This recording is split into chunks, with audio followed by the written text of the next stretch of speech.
Hello friends, welcome to my channel technical Surendra. तो technical Surendra में आज आपका अगेन वेलकम है। लेक्चर नंबर 8 होने वाला है हमारी सीरीज का। तो कंट्रोल सिस्टम में हम न्यू टॉपिक लेके आए हैं, सिग्नल फ्लो ग्राफ। तो सिग्नल फ्लो ग्राफ के थ्रू हम लोग क्या सीखेंगे, जैसे हम लोग ब्लॉक डायग्राम रिडक्शन सीखते हैं फ्रेंड्स। तो ब्लॉक डायग्राम रिडक्शन से आपके जो सेमेस्टर एग्जाम होते हैं उसमें तो हेल्पफुल है, और उसमें आपको कन्वेंशनल वे में क्वेश्चन करना पड़ेगा, लेकिन आपके कॉम्पिटेटिव एग्जाम में आपको ओवर और ट्रांसफर फंक्शन ही लिखना पड़ता है।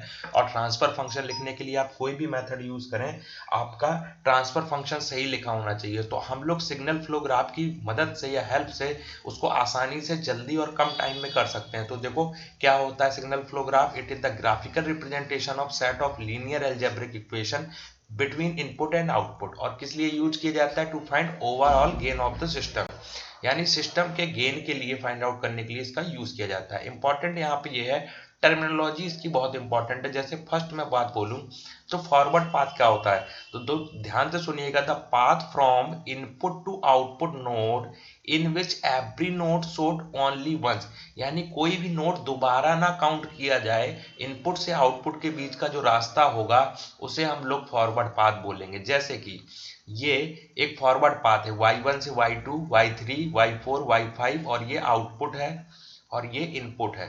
तो एक फॉरवर्ड पाथ मिला, पाथ 1, कहाँ से? y1, y2, y3, y4, y5।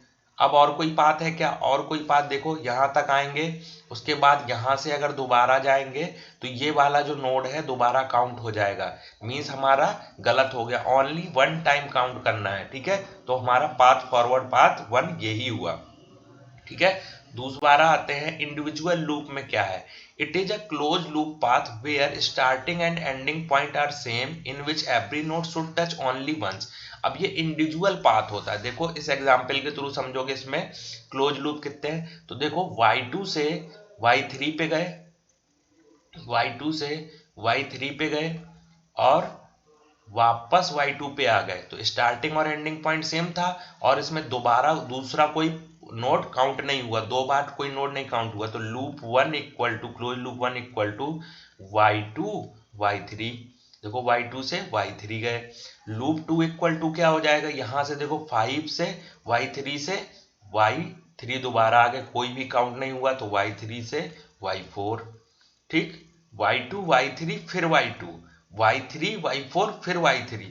Starting and ending point should be same. L3 क्या हो जाएगा, यहाँ पे देखो ये वाला लूप, ये हो गया y4 y5 और y4। यहाँ पे देखो, यहाँ पे हम चले, यहाँ y5 तक आए और यहाँ से ये देखो ये एक क्लोज लूप बना रहा है, बट इसका डायरेक्शन अलग है, दैट्स वाई ये क्लोज लूप नहीं बनाएगा। अगर इसका डायरेक्शन ये होता तो क्लोज लूप बना लेता, तो 3 ही क्लोज लूप होंगे। और ये वाला लूप इसलिए नहीं ले रहे हैं बिकॉज स्टार्टिंग और ending point should be same है, लेकिन ये उसी पॉइंट पर टर्मिनेट हो जा रहा है, तो इसको सेल्फ लूप बोलते हैं। ऐसे लूप को हम लोग क्या बोलते हैं? सेल्फ लूप, जिसमें और कोई बीच में नहीं आ रहा, तो ऐसे लूप को हम लोग सेल्फ लूप बोलते हैं, ठीक है। अभी बाद में समझेंगे, ठीक है। फिर है सेल्फ लूप, देखो आ गया self loop. It is a close loop without touching any other node once.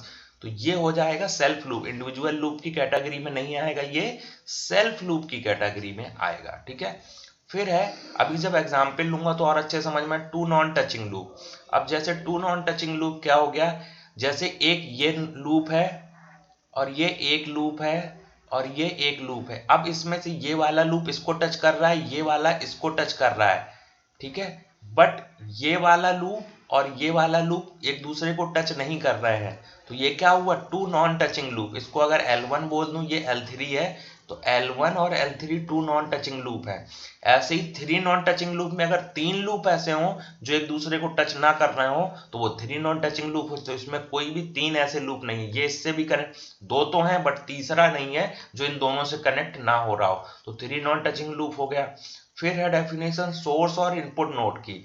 तो सोर्स नोड और इनपुट नोड उसे बोलते हैं जिससे केवल आउटगोइंग ब्रांच हो, उस पर कोई इनकमिंग ब्रांच ना हो। फॉर एग्जाम्पल देखो, सोर्स नोड इसको इसलिए बोलेंगे y1 को, y1 पे देखो ओनली आउटगोइंग ब्रांच है, ओनली आउटगोइंग ब्रांच है, कोई भी इस पे इनपुट इनकमिंग ब्रांच नहीं है, नो इनकमिंग ब्रांच। तो ऐसे को हम लोग बोलेंगे, ऐसे नोड को क्या बोलेंगे, सोर्स और इनपुट नोड। क्या बोलेंगे, सोर्स और इनपुट नोड। सेम वे में जो आउटपुट नोड और सिंक नोड कहलाता है, उस पे केवल इनकमिंग ब्रांच हो। देखो आउटपुट पे क्या है, ओनली इनकमिंग ब्रांच है, आउटगोइंग ब्रांच नहीं है, तो ओनली इनकमिंग ब्रांच होगी, only incoming branch, no outgoing branch.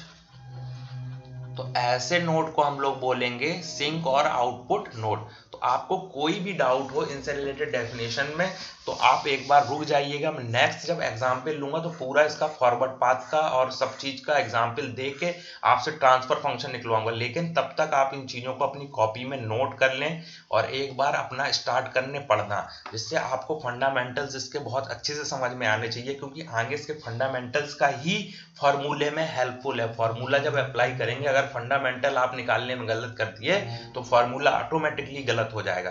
तो thanks for watching. Lecture number 7 तक आप अच्छे से कवर कर लीजिए, बार बार मैं कह रहा हूं, और शेयर कर दीजिए। Thanks for watching.